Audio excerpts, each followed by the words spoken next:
Meus irmãos e minhas irmãs, louvado seja nosso Senhor Jesus Cristo, para sempre seja louvado. Vinde, Espírito Santo, enchei os corações dos vossos fiéis e acendei neles o fogo do vosso amor. Enviai o vosso Espírito e tudo será criado e renovareis a face da terra. Oremos. Deus, que instruíste os corações dos vossos fiéis com a luz do Espírito Santo, fazei que apreciemos retamente de todas as coisas segundo o mesmo Espírito e gozemos sempre da sua consolação. Por Cristo, Senhor nosso. Amém. Nossa Senhora Sede da Sabedoria, rogai por nós. Meditamos no encontro passado a respeito das atitudes negativas e agora precisamos remediá-la. O intuito de falarmos primeiro das atitudes negativas não era de nos fazer ficar chorosos e deprimidos com aquilo que de mal nós encontrássemos em nós, mas simplesmente de tomar um choque de realidade e ver o desejo de virtude crescer em nós ao olharmos as nossas misérias, aquilo que nos falta.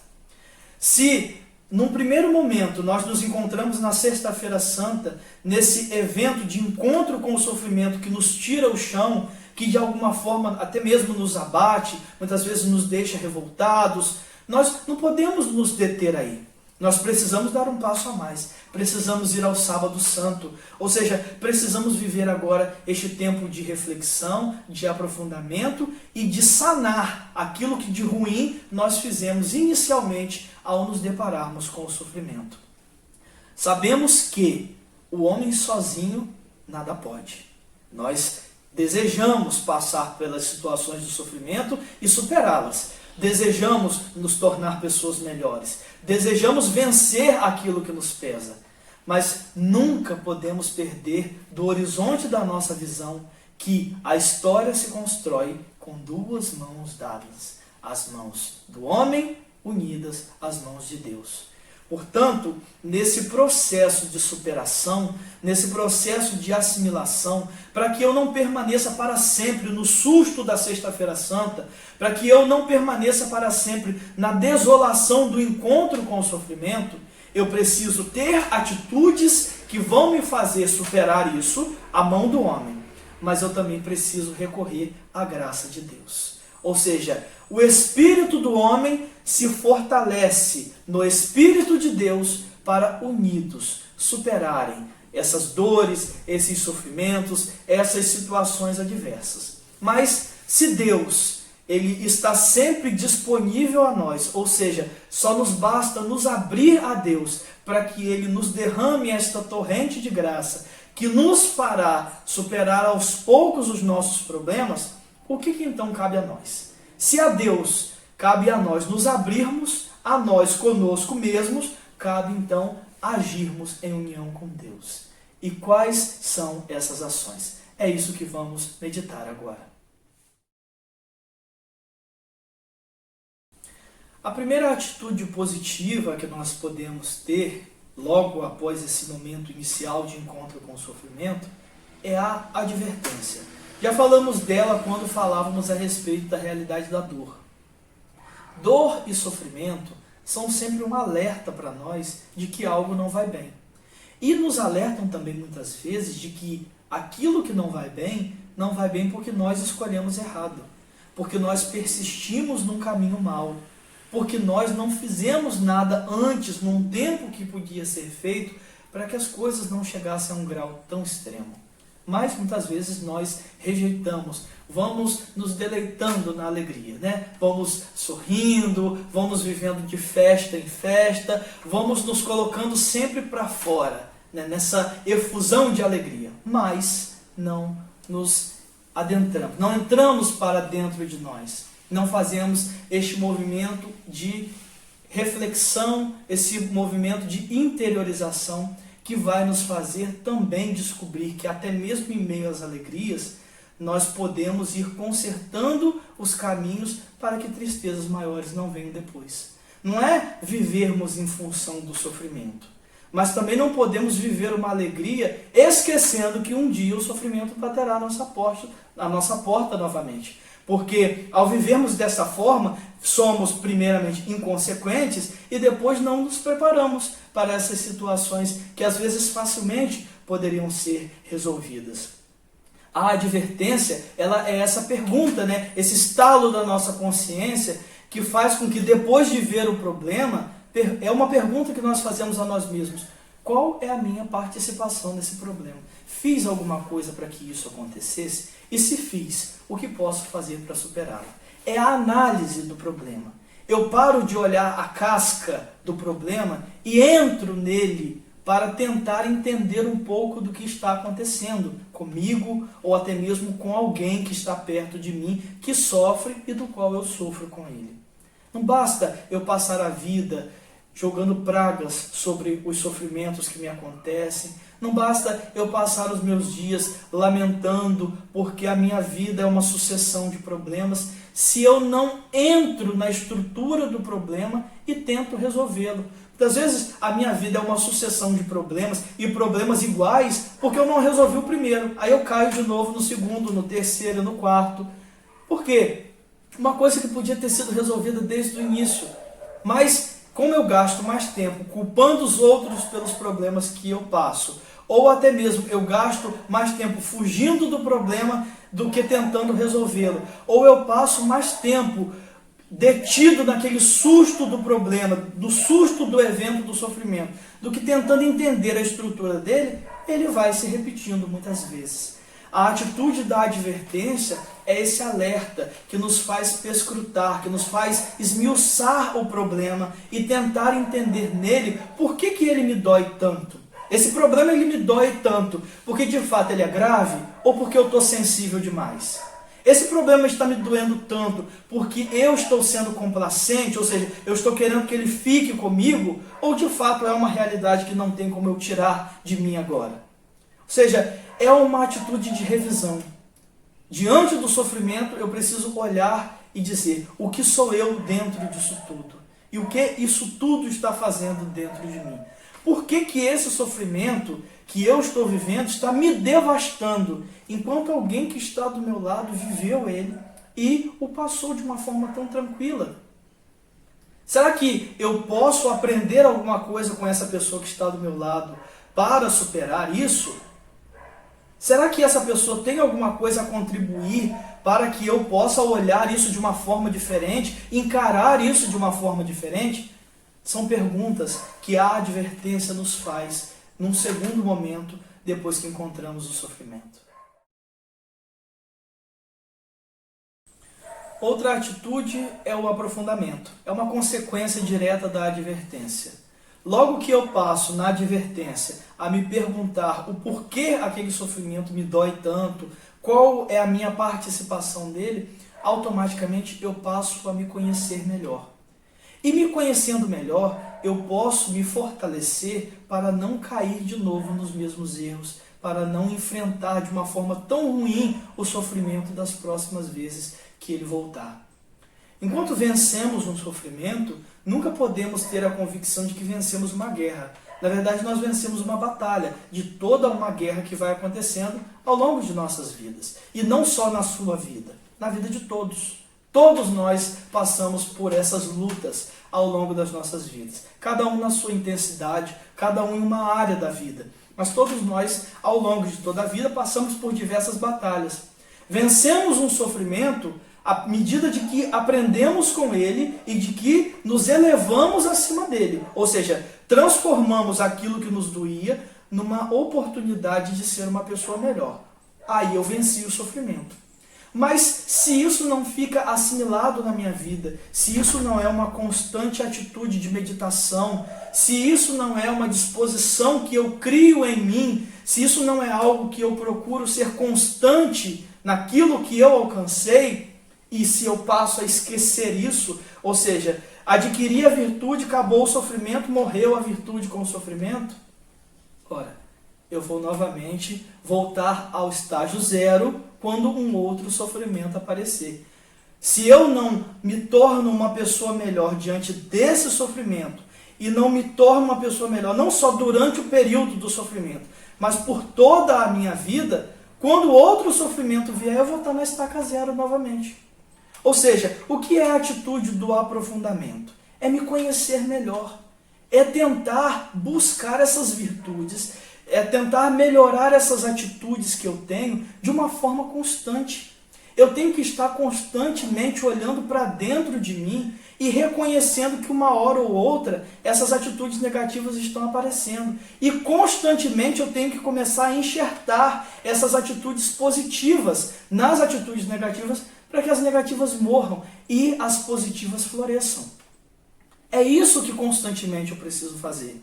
Ou seja, eu não tenho que olhar só para dentro de mim quando eu estou no fundo do poço, não. Durante toda a minha vida, eu preciso fazer o movimento de um trampolim. Ou seja, eu pulo a fundo para submergir de uma forma mais forte, de uma forma mais veloz. É isso que o sofrimento deve fazer conosco. Ou seja, nós caímos num primeiro momento, mas não caímos prostrados. Nós caímos nesse aprofundamento, nesse conhecimento íntimo de nós mesmos, para depois emergir como uma pessoa melhor, como uma pessoa mais forte, como uma pessoa que está mais com têmpera. Ou seja, o que é a têmpera? A têmpera é quando você derrete um aço, né, um material mais sólido, e você derrete ele e rapidamente depois o resfria, põe num lugar frio. Esse choque faz com que o material ele ganhe firmeza, que ele ganhe dureza. Isso é têmpera.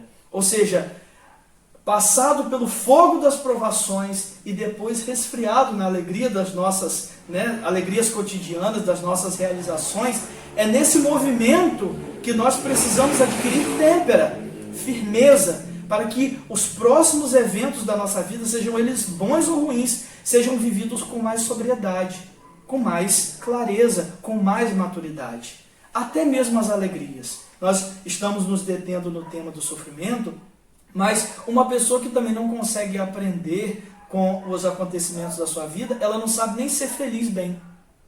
Para ser feliz, ela precisa tornar a outra pessoa triste. Ela só é feliz quando ela vê que ela é mais elogiada que os outros. Ela só é feliz quando ela vê que o outro não conseguiu uma coisa que ela conseguiu.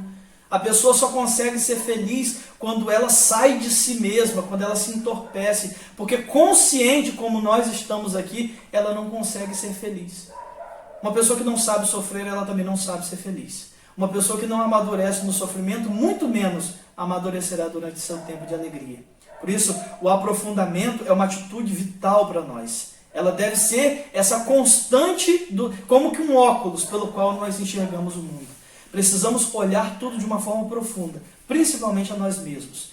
E nos conhecendo mais profundamente, então, nós, com essas virtudes, com isso que adquirimos, nós, nos conhecendo, vamos colocar isso em prática diariamente. Vamos ter isso sempre diante dos olhos. Vamos aplicar tudo isso diante das situações, para que a minha vida seja um progresso, e que seja um progresso sem interrupções, um progresso sem regressos, mas um progresso contínuo, rumo a nos tornarmos aquilo que nós desejamos e principalmente aquilo que Deus deseja para nós.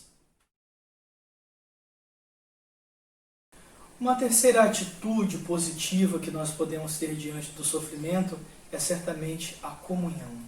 A comunhão é o principal remédio contra o isolamento, que era a atitude negativa que falamos na formação anterior.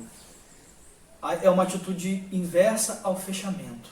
Ao invés de me fechar, me isolar das pessoas para tentar resolver os meus problemas, eu continuo a minha vida em comunhão com as pessoas e busco uma comunhão cada vez mais sólida com as outras pessoas, até mesmo para que isso sirva de testemunho para que eu supere os meus sofrimentos.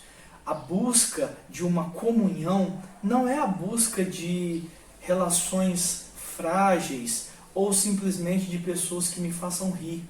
Quando eu digo que nós precisamos de comunhão, eu não digo que nós precisamos estar cercados de muita gente. Isso porque muitas vezes estamos cercados de muita gente, mas permanecemos sozinhos. Então, não é para buscarmos qualquer tipo de relação, mas são relações sólidas, relações que vão nos levar adiante, que vão nos fazer progredir, que vão nos fazer querer ser mais, que vão nos dar muitas vezes a luz que Deus quer nos dar através das pessoas. É esse tipo de relação que devemos buscar. Quando nós nos isolamos, nós nos enfraquecemos. mas quando nós nos unimos às outras pessoas, a nossa vida se fortalece. É isso que repetidamente o Papa Francisco tem nos dito sobre este período de comunhão, este tempo de comunhão que precisamos viver pós-pandemia. Ou seja, o tempo do isolamento físico foi necessário. Podemos continuar o nosso contato de uma forma virtual, mas que agora nós aos poucos nos empenhemos em retornar a relações concretas, não a relações virtuais, e a relações profundas, relações que contribuam, relações que não vão ser cordas e correntes que me prendam, mas que vão me deixar livres, porque muitas vezes nós criamos relações, mas relações que nos tornam dependentes, relações que nos fragilizam ao invés de nos fortalecerem, relações que nos infantilizam ao invés de nos amadurecerem. São de relações autênticas que eu digo quando estou tratando da questão da comunhão. Devemos primeiro revisar na nossa vida como estão as nossas relações com outras pessoas. São relações rasas? São coisas banais? Eu simplesmente estou me comunicando com as pessoas para dar aquele tapinha nas costas, dizer aquele oi, contar uma coisinha boa, uma piada e sair? Ou de fato eu tenho construído com os meus dias relações sólidas, relações que me sustentam, que me levam a algum lugar? Devemos buscar a comunhão, mas uma comunhão que vale a pena. Uma comunhão que nos amadureça, que nos seja sustento, que nos seja ouvido, que nos aponte o caminho às vezes, que nos seja companhia, que nos seja a face de Deus que nos acompanha. É esse o tipo de relação que nós buscamos. Certamente todos nós já encontramos pessoas na vida que sofreram muito. E pessoas que, ao invés de se tornarem amargas, foram pessoas que parece que foram ficando mais doces, ou seja, foram ficando mais agradáveis. Se nós pudéssemos, numa comparação, entender o processo do sofrimento na vida, poderíamos assimilá-lo ao processo do vinho, né? De como se faz o vinho. Um bom vinho não se faz antes que uvas sejam pisadas, e muito pisadas. Depois passem por um processo longo de fermentação. Só depois nós temos um bom vinho. Nós também na vida podemos nos tornar pessoas melhores através desses processos que nos pisoteiam, desses processos que nos diminuem, desses processos que nos esmagam muitas vezes por dentro. Só que assim como a uva pisada pode dar um sumo que vai se transformar num bom vinho, esse sumo pode azedar e se transformar em vinagre. E esse é o risco. Nós não podemos nos deixar tornarmos pessoas mais amargas a cada sofrimento da vida. Infelizmente também encontramos muitas pessoas assim. E infelizmente também nós nos tornamos assim muitas vezes. Olha, depois que eu passei por aquilo, eu passei a ficar mais distante das pessoas. Eu acredito menos nas pessoas depois daquilo. Olha, eu até ajudo, mas depois que me fizeram aquilo, eu só ajudo os mais próximos. Olha, eu até... Entendem? Nós vamos nos amargando. A gente até supera o problema, mas a gente vai se amargando. É contra isso que a quarta atitude vem nos dar o seu auxílio. A quarta atitude é a purificação. Ou seja, o sofrimento deve servir para nos tornar mais purificados, mais puros e não mais amargos. Ou seja, diante daquilo que nos pisoteia, diante daquilo que nos faz sofrer, nós devemos dar às pessoas vinho doce e não vinagre azedo, amargo, né? Ou seja, precisamos nos tornar melhores. Essa atitude da purificação é saber se valer do sofrimento para se tornar uma pessoa melhor, não uma pessoa ressentida. Nada pior do que conviver com uma pessoa ressentida. Uma pessoa que a toda hora ela está fazendo alusão a um outro problema. A vida seguiu, parou até de doer nela, mas a mente dela não se desligou daquilo. É como se no tempo o problema acabasse, mas na consciência ela ainda estivesse dentro dele. É uma pessoa que está constantemente, é uma pessoa nostálgica, ela está constantemente voltando ao passado para apontar aquilo, para se justificar, olha, hoje eu não faço isso por causa daquilo. Olha, já fui muito ativo na igreja, sabe? Mas depois daquele problema, entendem? O problema passou, mas a pessoa está sempre voltando nele. A purificação não é isso. A purificação é nós nos sabermos valer dos sofrimentos para nos tornarmos mais, como o nome mesmo diz, mais puros. Quando o sofrimento bater na minha porta outra vez, eu já não vou me dar por derrotado. Eu já não vou dizer, nossa, mais uma vez o sofrimento. Pelo contrário, agora eu vou dizer, eu já estou mais pronto para superá-lo. Agora eu posso não ter tudo para acabar com esse sofrimento em mim. Mas como eu já aprendi muitas coisas do outro, eu agora já sei mais ou menos o caminho que eu devo seguir. Eu sei pelo menos o que eu não tenho que fazer. Eu posso não saber o que eu tenho, mas o que eu não tenho eu já sei. Eu não posso ser complacente, eu não posso me isolar, eu não posso ficar revoltado. Ou seja, é olhar para o futuro com esperança, olhar para o futuro com alegria. É olhar e ver que, embora coisas ruins podem vir, certamente coisas muito melhores eu posso tirar delas. Isso é processo de purificação através do sofrimento em nós. Falava no início que esse processo de atitudes positivas que eu tenho que ter face ao meu sofrimento e à minha dor, elas, claro, são atitudes minhas, mas que são sustentadas pela força de Deus, certamente. Eu, sozinho, vou começar a lutar por um tempo, vou tentar ver as coisas por um outro ângulo, por um tempo, vou persistir pelas minhas próprias forças em amadurecer por um tempo, até que numa hora eu digo, isso está demorando demais e jogo tudo para o alto. Isso acontece quando eu sozinho vou enfrentar as minhas dores e o meu sofrer.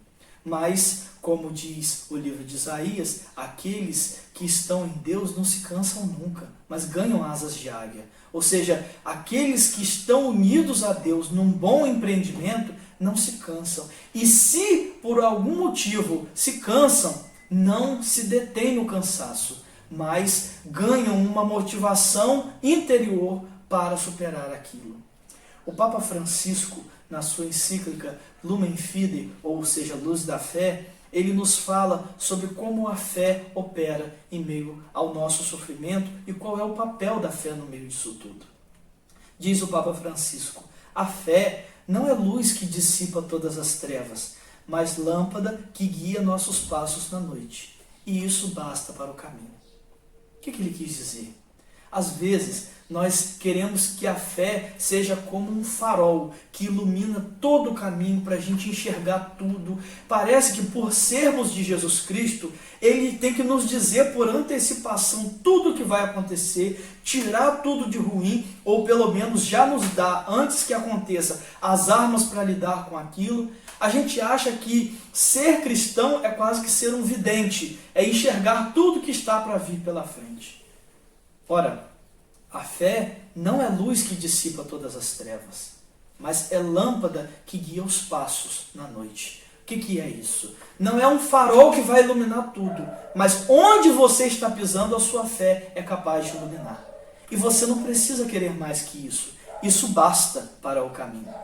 Porque se a gente vê o caminho inteiro, a gente não precisa de fé. A fé não é justamente a crença naquele Deus que está conosco e naquelas coisas das quais nós não podemos ver, mas que sabemos que está em suas mãos. Ora, se a fé é crer naquilo que não se pode provar em sentido científico, em sentido humano, mas se é essa convicção interior que Deus nos dá e sustenta em nós, como posso eu querer que a fé me mostre o caminho todo? A fé, ela também não é um fósforo que vai nos deixar na escuridão logo nos primeiros passos. É uma lâmpada, mas uma lâmpada que ilumina os nossos passos na noite. É à medida de que os nossos passos vão para frente que a lâmpada vai iluminando o caminho. Isso é a fé. Não devemos esperar da fé que ela nos prive de qualquer problema. Nós precisamos esperar da fé que ela nos ilumine enquanto nós estivermos passando por ele. Esse é o papel da fé que Deus nos deu e que Deus sustenta em nós. Por fim, assimilando as atitudes negativas e as atitudes positivas, que são como que remédios para ela, nós precisamos estar atentos à nossa disposição em colocá-las em prática. Não podemos colocar isso numa gaveta, nós temos que colocar em prática. Ou seja, precisamos exercitar cada uma dessas atitudes, repassar cada uma delas na nossa vida. Não é só as atitudes negativas, não são só as atitudes negativas que nos levam a olhar para dentro. As positivas também. Porque muitas vezes você já pratica algumas delas. Não todas, então precisa adquirir algumas. Você pode ter outras atitudes positivas das quais eu não falei aqui e precisam conservar em você. Mas se você não sabe os dons que tem, facilmente o inimigo pode vir e roubar de você e você não vai dar nem por falta. Se você sai na rua e alguém colocou um dinheiro na sua bolsa e você não sabe, e o ladrão no meio do caminho rouba esse dinheiro da sua bolsa, você não vai nem sofrer por aquilo, você nem sabia que aquilo estava ali. Assim somos nós. Nós às vezes estamos com a nossa bolsa cheia de talentos, cheio de dons, cheio de virtudes, só que porque a gente não olha para nós mesmos, a gente não sabe. E por não saber, a gente não põe em prática ou até perde aquilo e nem sabe que um dia teve. Perdemos muito tempo invejando os dons dos outros, sabendo que os dons mesmo que nós temos estão guardados. Os talentos estão enterrados, não foram colocados em prática. Quero terminar com a frase de um historiador judeu que viveu os tormentos de Auschwitz. Ou seja, ele viveu aquele período do Holocausto na Segunda Guerra Mundial. Ele dizia assim: quando rapaz, logo que saí dos campos de concentração, pensava, vou contar para o mundo o que vi em Auschwitz, na esperança de que o mundo seja outro. Mas o mundo não mudou. O mundo nada quis saber de Auschwitz. Só muito tempo depois eu entendi, verdadeiramente, que o sentido do sofrimento não é mudar o mundo, mas é mudar a mim mesmo. Quão profundas as palavras dele. Ele viveu terrores e a grande esperança dele era sair dali e alertar o mundo para que não voltasse a produzir tamanho terror. Chegando lá fora, ninguém se importou com o que ele tinha a falar. Logo, ele não sentou e chorou. Ele não pensou, nossa, eu me sustentei durante toda aquela tortura para chegar aqui fora e falar e agora foi em vão. Não. O que ele fez? Se o mundo não pode ser mudado através do meu sofrimento, que mude eu mesmo. Esse é o grande papel do sofrimento. Às vezes, a gente também tem uma pretensão muito audaciosa de querer que o nosso sofrimento mude o mundo. Queremos que as pessoas olhem para nós e digam, nossa, nele está o modelo de como sofrer. Estou mudada a partir dele. Muitas vezes, essa transfiguração do sofrimento que você passa, essa dor superada que só você sabe o tamanho do peso, não vai fazer a mínima diferença para outras pessoas. Agora, isso não deve te deter. Você não passa pelo sofrimento para que outras pessoas te elogiem. Você não passa pelo sofrimento para que outras pessoas te aplaudam. Você passa pelo sofrimento para se tornar melhor. Se ao se tornar melhor, você pode tornar outras pessoas melhores e elas querem, ótimo. Mas se elas não quiserem, você se tornou melhor. Não se dê por fracassado, não se dê por vencido, se caso aquilo que você passou na sua vida não surtiu efeito no ambiente inteiro que você vive. Você conseguiu dentro da sua casa superar um grande problema, mas você olha para os seus familiares e vê que eles estão iguais. Não tem problema. Não se entenda fracassado por isso. Se você se tornou uma pessoa melhor, isso já é um grande passo. Certamente, ao longo do tempo, olhando a sua melhora, eles melhorarão também. Ou seja, aquilo que nós devemos buscar fazer para o outro é muito válido e é muito nobre. Devemos buscar com os nossos sofrimentos ser testemunho para os outros para que eles também passem pelos seus. Mas nunca podemos esquecer de ser testemunhas para nós mesmos. Queremos às vezes salvar o mundo enquanto nós mesmos estamos nos condenando. Queremos que o nosso sofrimento sirva para ajudar os outros, enquanto nós nem passamos por ele ainda. Queremos que aquilo que a gente vive melhore o outro, enquanto eu estou piorando a cada dia. Ora, não é esse o processo que Deus deseja. Deus não quer que salvemos o mundo inteiro e percamos a nossa própria alma. Deus não quer que você viva sofrendo para que o outro seja feliz. Deus quer que todos nós sejamos felizes junto dele. Então, se por algum motivo o seu sofrimento, a sua dor não mudou toda a situação que você vive, se ela mudou você para melhor, ela já teve o seu papel. Louvado seja nosso Senhor Jesus Cristo, para sempre seja louvado. Ave Maria, cheia de graça, o Senhor é convosco. Bendita sois vós entre as mulheres, e bendito é o fruto do vosso ventre, Jesus. Santa Maria, Mãe de Deus, rogai por nós, pecadores, agora e na hora da nossa morte. Amém. Sede da sabedoria, rogai por nós. Em nome do Pai, e do Filho, e do Espírito Santo. Amém.